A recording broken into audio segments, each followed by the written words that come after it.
सुप्रभात बच्चों। आज हम व्याकरण पढ़ेंगे। यह है आपकी व्याकरण मधु।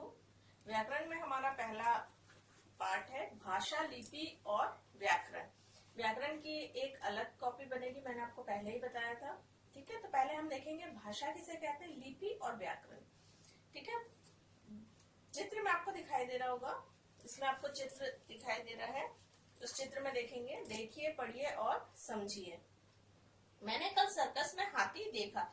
3 बच्चे आपस में बातें कर रहे हैं। ठीक है, क्या हाथी ने क्रिकेट खेला था, दूसरा बच्चा पूछ रहा है। मतलब इनके बीच में जो संवाद हो रहा है वो किससे हो रहा है, मौखिक, आपस में वार्तालाप, मतलब अपने विचारों का आदान प्रदान कर रहे हैं।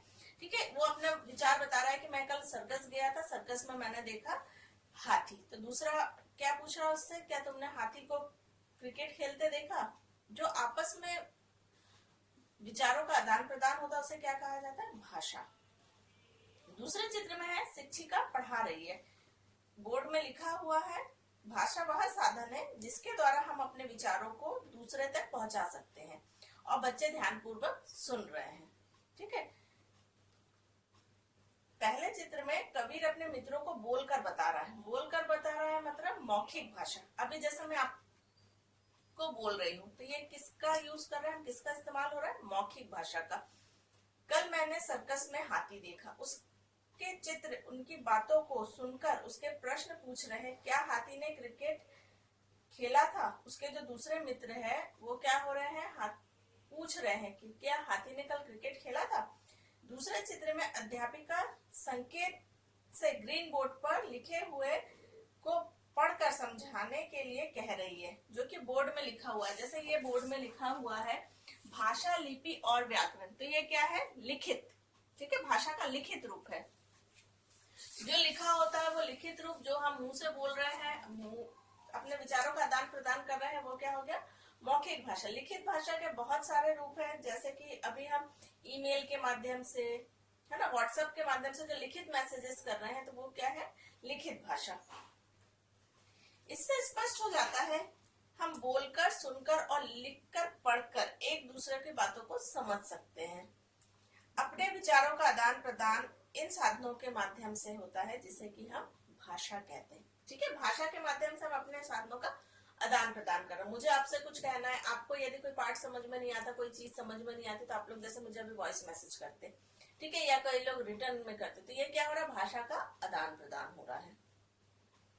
भाषा वह साधन है जिसके द्वारा हम अपने विचारों को दूसरों तक पहुंचा सकते हैं और दूसरे के विचारों को हम समझ सकते हैं। भाषा के रूप, अब हम देखेंगे भाषा के कितने रूप है, मतलब वो कितने प्रकार की है। पहला है मौखिक भाषा। मौखिक भाषा जिसमें कि बोलते हैं हम। ठीक है, बोलना भाषा का पहला रूप है। इससे बोलकर हम अपने मन की बातें बता सकते हैं, या अपने मन की बातें कही जा सकती है। दूसरों को सुनकर समझा जाता है, जो दूसरा व्यक्ति बोल रहा है उसकी बातों को सुनकर मौखिक भाषा में क्या होता है, समझते हैं।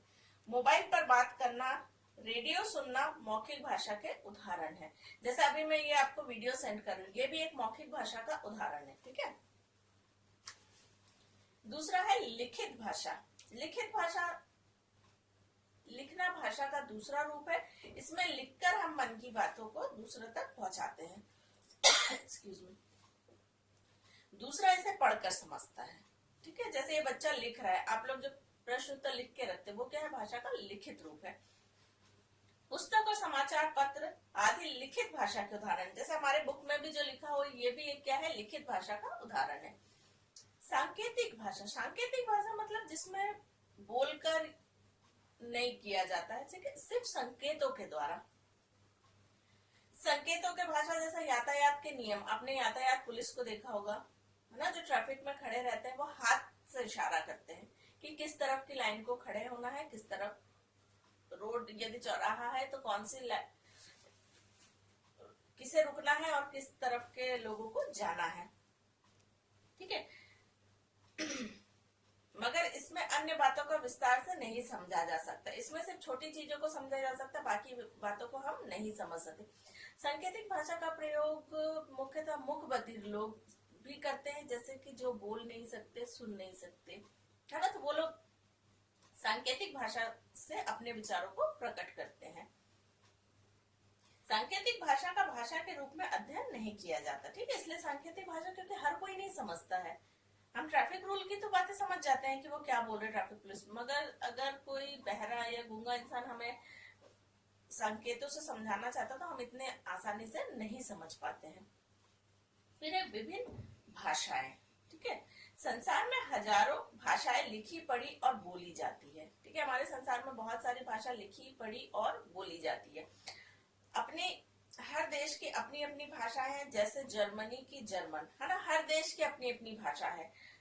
इंग्लैंड की अंग्रेजी, जापान की जापानी, हर देश की अपनी अलग भाषा है। फ्रांस की फ्रेंच। भारत में 22 भाषाएं संविधान से मान्यता प्राप्त है। हमारे भारत में कितनी भाषाएं बोली जाती है? 22 भाषाएं। इनमें अधिकांश को भारतीय नोटों पर छपा देखा जा सकता है। आप नोट देखेंगे, नोट के पीछे छपा होता है, सब भाषाओं में लिखा होता है, ठीक है। वो मतलब कितने रुपए का नोट है वही लिखा होता है। संस्कृत, उर्दू, तमिल, बंगाली, मलयालम, कन्नड़ आदि ये क्या है? भारतीय भाषाएं हैं। इसके बाद है लिपि। लिपि मतलब लेखन, ठीक है, जिनका कि लिखित साहित्य होता है, जिन भाषाओं का लिखित साहित्य होता है लिपि, ठीक है। सभी भाषाओं को लिखने पढ़ने के लिए वर्णों के रूप में कुछ चिन्ह निश्चित होते हैं। इन्हीं चिन्हों के द्वारा हम अपनी बात लिखकर प्रकट करते हैं। इन चिन्हों को लिखने के ढंग को क्या कहते हैं? लिपि कहते हैं। जो भाषाएं दूसरे लैंग्वेज में होती है उसे लिखने के लिए जिस लिपि का प्रयोग किया जाता है, ठीक है, तो वो क्या कहलाता है? उससे क्या बनता है? साहित्य, और साहित्य से बनती है भाषा। ये क्या है? लिखने का ढंग, लिपि। कि अगर तेलुगु भाषा है तो तेलुगु भाषा के अपने शब्दों को देखा होगा कि कुछ अलग तरीके से बनते हैं।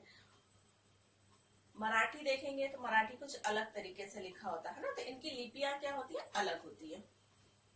भाषा के वर्णों को लिखने के ढंग को लिपि कहते हैं, ठीक है। जिस ढंग से लिखा होता है उसको कहते हैं लिपि। प्रत्येक भाषा की अपनी एक लिपि होती है। अपने देश में प्रचलित कुछ भाषाओं को उनकी लिपियों के नाम से इस प्रकार जाना जाता है। जैसे भाषा की लिपि, भाषा हिंदी, संस्कृत, गुजराती, मराठी की है देवनागरी लिपि। कश्मीर की है शारदा, पंजाबी गुरुमुखी, अंग्रेजी रोमन, उर्दू फ्रांसीसी और बांग्ला की है बंगाली। आगे हम देखेंगे व्याकरण। व्याकरण किसे कहते हैं? भाषा को शुद्ध रूप में बोलना, पढ़ने और लिखने के लिए कुछ नियम होते हैं, ठीक है। भाषा जो भी है, जैसे हम हिंदी भाषा पढ़ रहे हैं तो इसके भी कुछ नियम होते हैं बोलने, लिखने, पढ़ने के। इन्हीं नियमों को ज्ञान कराने वाले शास्त्र ही क्या कहलाता है? व्याकरण। व्याकरण वह शास्त्र है जो भाषा के शुद्ध रूप का ज्ञान कराता है। मतलब हम कहाँ गलत लिख रहे हैं इसका ज्ञान हमें कौन करवाता है? व्याकरण। अब बुक में देखेंगे आपको 2 चित्र दिखाई दे रहा है। मेरे तो तेरे घर आने का है, ये शब्द क्या हमें सुनने में सही लग रहा है? नहीं, इसमें व्याकरण की गलतियां हैं। हम बाजार जा रहा हूं, इसमें क्या सही है कि नहीं? इसमें भी व्याकरण की गलतियां हैं। चित्रों के नीचे दिए गए दोनों वाक्यों में भाव भले ही समझ में आ रहा हो, परंतु वाक्य व्याकरण के अनुसार ठीक नहीं है। भाव हम समझ गए कि वो क्या कहना चाह रहा है, लेकिन व्याकरण की दृष्टि से वाक्य में गलतियां हैं। इसीलिए दोनों वाक्य अशुद्ध या गलत है। इसका शुद्ध रूप होगा मैं बाजार जा रहा हूं, ठीक है। व्याकरण का महत्व, कोई वाक्य शुद्ध है या अशुद्ध, इसकी जानकारी हमें व्याकरण के नियमों से ही प्राप्त होती है। व्याकरण हमें भाषा को शुद्ध रूप में बोलने, लिखने के क्या सिखाता है? नियम सिखाता है। शब्दों की रचना, वाक्यों की शुद्धता, वाक्यों में शब्दों के निश्चित स्थान, वाक्यों में शब्द निश्चित स्थान पर आदि की जानकारी हमें कौन देता है? व्याकरण देता है। जैसे मेरे को तेरे घर आने का है, ये गलत है, ठीक है ना। इसमें क्या? मुझे आपके घर आना है, ये हमें किसने समझाया है? व्याकरण ने, कि शब्दों को सही स्थान पे कहाँ लिखना है। लास्ट है, कुछ बिंदु है जो हम देखेंगे। हमने समझा, इस पाठ का सारांश हमने इसमें क्या समझा? अपने विचारों और भावों को दूसरे तक पहुंचाना व दूसरे के भावों को समझना ही क्या कहलाता है? भाषा कहलाता है। भाषा के दो रूप है, मौखिक रूप और लिखित रूप। सांकेतिक रूप है लेकिन उसे ज्यादा अध्ययन नहीं किया जाता है, ठीक है। भाषा को लिखने के ढंग को क्या कहते हैं? लिपि कहते हैं। व्याकरण भाषा के शुद्ध रूप का ज्ञान कराती है। अब हम आगे इसके पाठ से संबंधित जो भी कार्य उसे देखेंगे।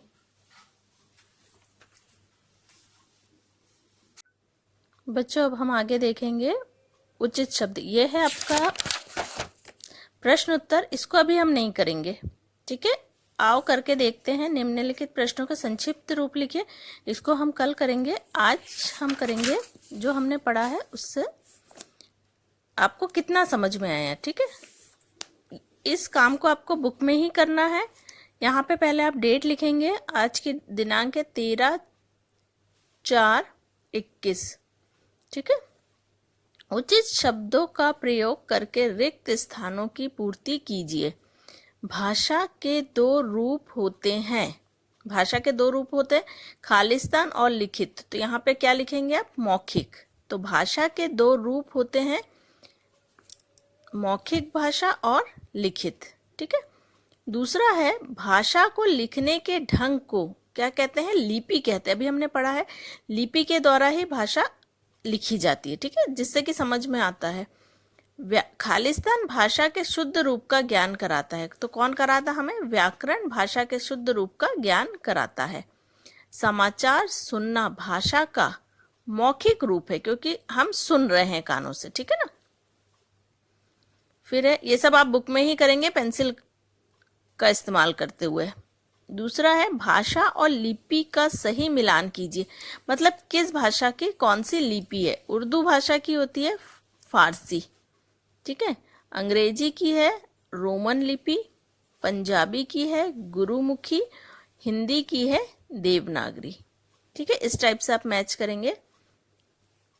तीसरा प्रश्न है, सही वाक्य पर सही व गलत वाक्य पर गलत का चिन्ह लगाइए। तो आपका पहला दिया है इसमें,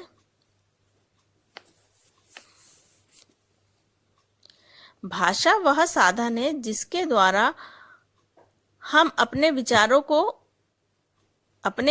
केवल पढ़कर समझते हैं। तो ये तो गलत है, क्योंकि भाषा में हम मौखिक और लिखित दोनों रूप से अपने विचारों को क्या करते हैं? प्रकट करते हैं। तो इसका उत्तर होगा गलत, ठीक है।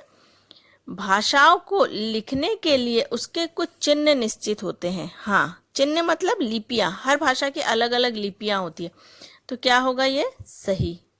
इसमें आप सही का चिन्ह लगाएंगे। तीसरा प्रश्न, व्याकरण भाषा के नियमों का एक शास्त्र है। तो है सही। व्याकरण क्या है? भाषा के नियमों का एक शास्त्र है। चौथा है, लिखित रूप को हम पढ़ नहीं सकते। तो ये गलत है। लिखित रूप को हम पढ़ नहीं सकते। क्या? पढ़ सकते हैं लिखित रूप को हम। ये जैसे लिखा हुआ है तो हम पढ़ रहे हैं, पढ़ के ही प्रश्न को हल कर रहे हैं, तो ये होगा गलत। इसके बाद है, आइए कुछ पशु पक्षियों की बोलियों को जाने। ये कौन है? शेर। शेर कहता है दहाड़ता है। अभी हम उसकी आवाज सुनेंगे।